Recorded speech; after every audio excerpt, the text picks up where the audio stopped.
Hello everybody, Dimebot here, and this is Hyperlight Drifter. This is a game that was kickstarted by Heart Machine Games. You might have seen me playing it on stream a little bit. So, what is it exactly? Well, it's kind of a cross between old school Zelda and Dark Souls. Kind of hard to explain. We'll jump in and it'll be a little more clear. First off, let's take a look at the settings. Now you've got your full screen, your windowed mode.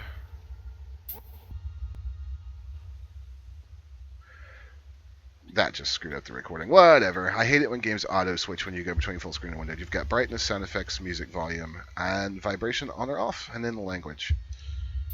For controls, you've got your Xbox controls, your PS4 controls. These are not rebindable. They never are. I don't know why devs can't make these things rebindable. It's 2016, for God's sakes. And keyboard and mouse. Do not play this game with a keyboard and mouse. You won't appreciate it. It's not a good idea. Don't even try it. Alright. Let's jump in. Now, I've played probably 3 hours of this game, which seems to be roughly half of it, so not bad for first impressions. The area I'm in is kind of a temple-ish area.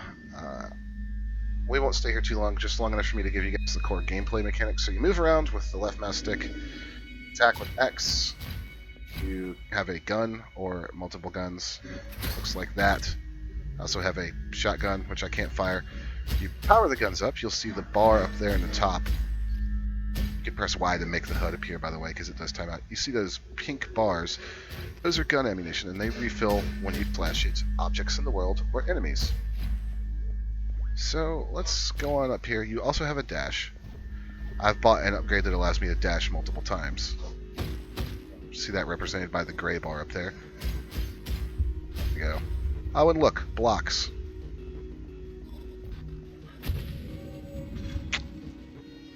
That was a really stupid way to die. So sometimes the perspective in this game throws me off a little bit. You'll also notice I have this little thing, person, guy, helper, creature following me around. So what I meant about the perspective throwing me off is I thought that this was going straight up and down, but in reality it's not. It's going back and forth. Combat in this game is very visceral. It's very violent. We're going to go check out, we just activated a switch. We're going to go see what that was. You notice right off the game has a very striking aesthetic. It's a very interesting pixelated style. It almost seems like it was rotoscoped. It's really nice. So that was the health pack. If you look below or to the left of my health up there, you'll see these 3 green pips and then an empty one. Those represent health packs. I'm actually going to heal. Now I've bought an upgrade that allows me to carry an extra health pack. Can we unlock this door? Yes, we can. Health packs are a precious resource in this game. They're kind of few and far between.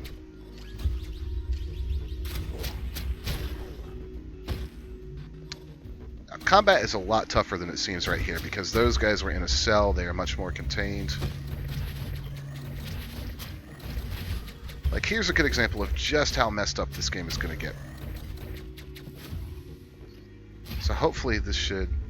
Is it going to open that? Oh, it turned off the guns. Good.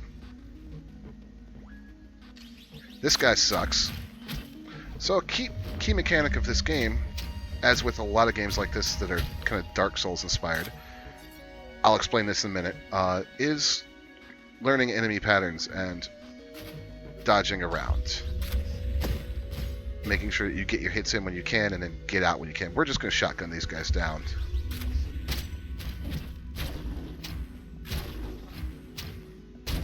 And heal.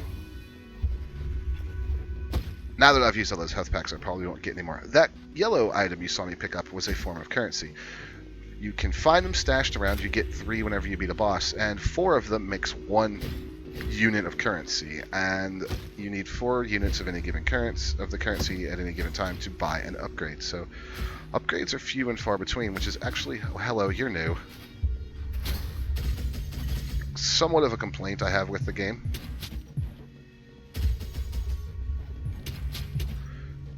As you can see, the enemy designs are actually pretty varied and really cool. We'll get into the criticisms and the nitpicks in a little while. For now, let's kind of talk about the overall gameplay. So you find yourself in this world. You wake up basically with no explanation. There's something going on where every so often you'll have these weird little moments where the game will kind of go even more pixely, and bad things will happen to you. You'll start bleeding and all kinds of horrible things. Or these black nightmare creatures will pop up and smash you out of existence, only to find out that it was basically a hallucination. So there's something really kind of bad happening in this world, but you don't know quite what it is. And the story is not really very clear, mainly because the characters don't actually speak to you. You will encounter NPCs, but they only speak to you in storyboards, which some people love and some people hate. I'm okay with it. It leaves a sense of wonder to the world. I understand, though, I'm not going in there, why some people don't like it, because it does leave you feeling kind of like you don't have a direction, or like the game is very opaque and obtuse. So that's going to be a stylistic preference on your part. Either you'll love it or you hate it. I personally think the gameplay and the levels are good enough to get you by on their own merits, but like I say, that's a personal kind of choice. These little things need to die first. They can encase me. This game is not afraid to throw tons and tons and tons of enemies at you at once. Once you've gotten a few upgrades, like the ability to hit projectiles back at enemies and things like that, it's not as hard to deal with, but combat still takes a lot of skill, especially because you basically, at this point for me, because I focused on movement upgrades, only have the 3-hit sword combo. Go. We're done with that room. It takes a lot of positioning. It takes watching your environment, knowing what's going on. Here's some more currency. So you see I have 3 now. One more bit will give me a full unit of currency. Might as well recharge our guns while we're here. And of course search for hidden things. There are things hidden and stashed throughout the world. We're going to ride this lift back up. We might explore just a little bit more, and then I'll hop out and show you guys the overworld. But the combat is very satisfying. It's deeper than you would think. It's also harder than you would think. There are more subtleties and more complexities than are readily apparent. And we have 2 lifts here, so who knows where they go. They're probably branching paths that take us to different parts of this area, which I'm going to refer to as a temple for lack of a better word. But here you see the overworld. This is a teleport point. There are multiples. This is the overarching map of the game. And we'll explain that big thing in the center in a moment. Something I would like to be able to get to. And this is a very grim, dark world. There's going to be... Ooh. Ow! Game's not shy about killing you. There's going to be dead bodies and horrible things everywhere. It's just something you need to get used to with this game. For such a outwardly, I don't want to say cute, but charming art style, it is a very grim, dark world. And I personally like the atmosphere that brings up. The platforming, such as it is like this, is often rather brutal.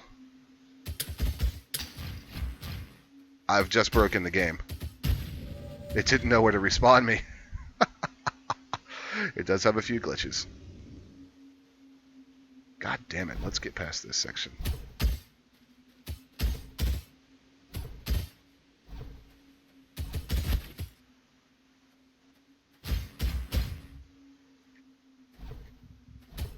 There we go.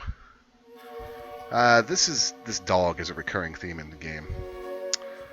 But yeah, the game makes no bones about killing you, often and mercilessly. And in general, in each section, you're working your way towards some type of boss fight, and you'll often encounter this gentleman. Here's a perfect example of the way that the game tells a story. He's going to tell us that we're here, and there are these pieces that we need to collect. And these will generally allow us to unlock things. So we've actually collected one already. These are going to involve some fairly in-depth platforming and map exploration sections. You'll see right here, we need 3 sections to get through this door. So now, we get to backtrack. Alternatively, I will just teleport right over here.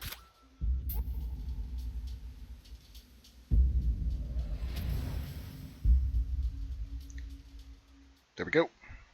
And bam. The nice thing about these is they also serve to replenish your health. Now, one of the things that we need to get to is apparently right here. But I can't get through. Alternatively, I think we'll head back to the hub town for you guys and show you some more stuff. So you might be asking yourself, is there anything more to the game than going and exploring and hacking and slashing and finding things? No, there's not. The charm and the challenge of the game comes in the fact that it is, in fact, quite hard. It's a unique world. I find it to be a really engaging and beautiful world. I know some people don't like the way the story is told. For me, it's not a big deal. So here you see these doors, or these pillars. These are corresponding to the different cardinal directions. So you'll notice on the map that there are, in the north and the east, 2 grayed out skull icons, and then in the west there's the red ones. I have taken down those 2 bosses, and when I did so, I was able to activate devices that raise these pillars. As near as I could figure, once you raise all 4 pillars, then something here will happen. I don't know what, but I certainly intend on finding out. These are shops. There are upgrades you can buy for your dash, which I've bought this one already. Then there's this one, which will allow you to dash 3 shots, and there's one that lets you do like a stab. There's also over here the weapon upgrades, and that'll allow you to buy, I've already bought this, to slash bullets back at people. Then this big swipe and a dashing attack.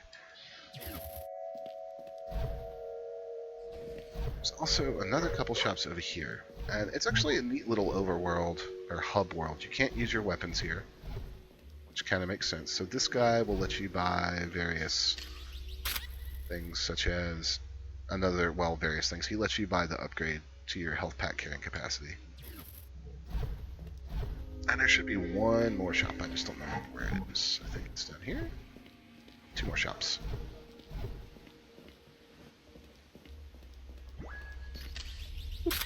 This is your gun upgrades, so I can upgrade the ammo capacity for each of these guns if I so choose.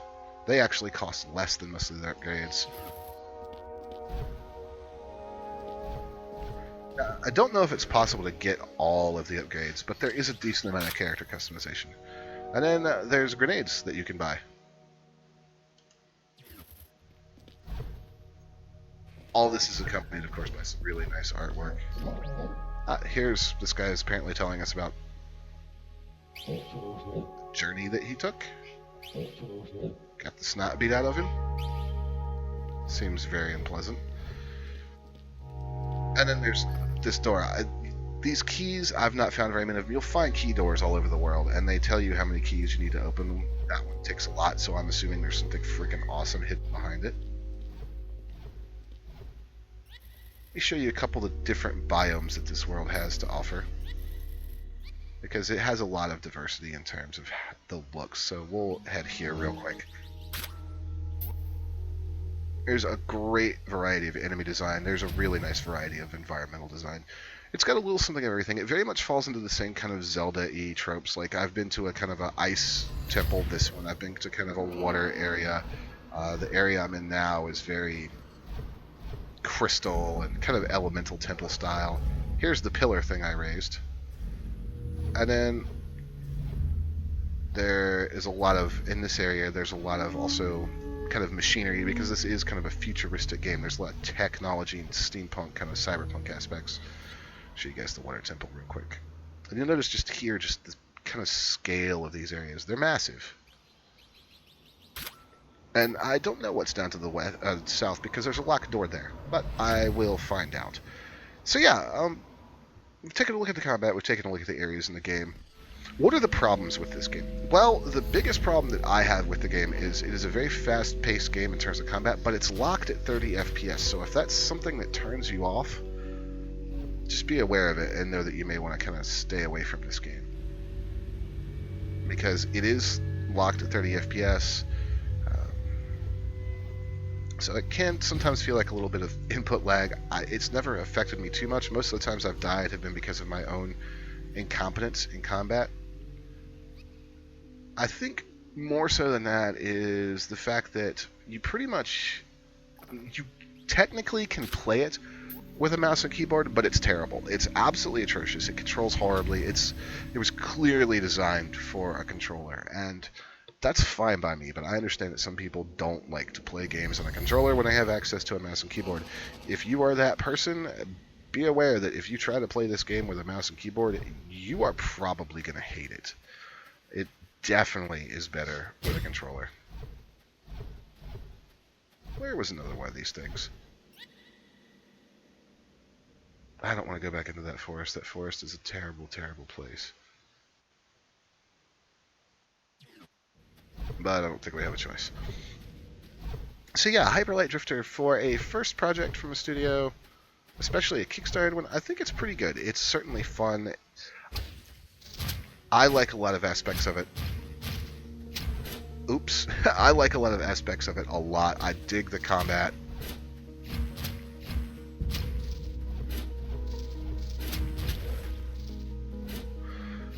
Pardon me, I must stab this guy mightily with my sword. I dig the combat, and I just love the art style, and I, for one, as I've mentioned a couple times, enjoy the idea that this world is kind of, and its story are kind of left up to me to discover and find out for my own. It adds kind of a sense of exploration that I haven't really seen in too many games like the old Zelda games, except for Nintendo's own Link Between Worlds a couple of years ago. And I'm really happy to see that back in games. It's something that I've missed. It's a genre that I really... It hits a niche for me. Here we see an example of the game, once again, not being afraid to ruthlessly wreck you with enemies. But there's a lot to recommend this game. There are also significant issues, as in the frame rate and the controls, if you want to play a mouse and keyboard. Aside from that, though, I would happily recommend this game. It's $20 or your regional equivalent. You can get it on Steam. There's a link in the description below. I'm going to continue questing onward. Thank you guys so much for watching. If you enjoyed the video, feel free to hit like. Please subscribe. If you didn't like the video, well, that's your own fault because you apparently hate Zelda-like games, or difficulty, or 30 FPS. I'm actually okay with you hating 30 FPS. My name is Dimebot. I'll see you next time.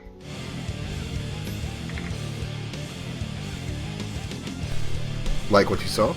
Click subscribe so you don't miss anything. Or click on one of these other videos.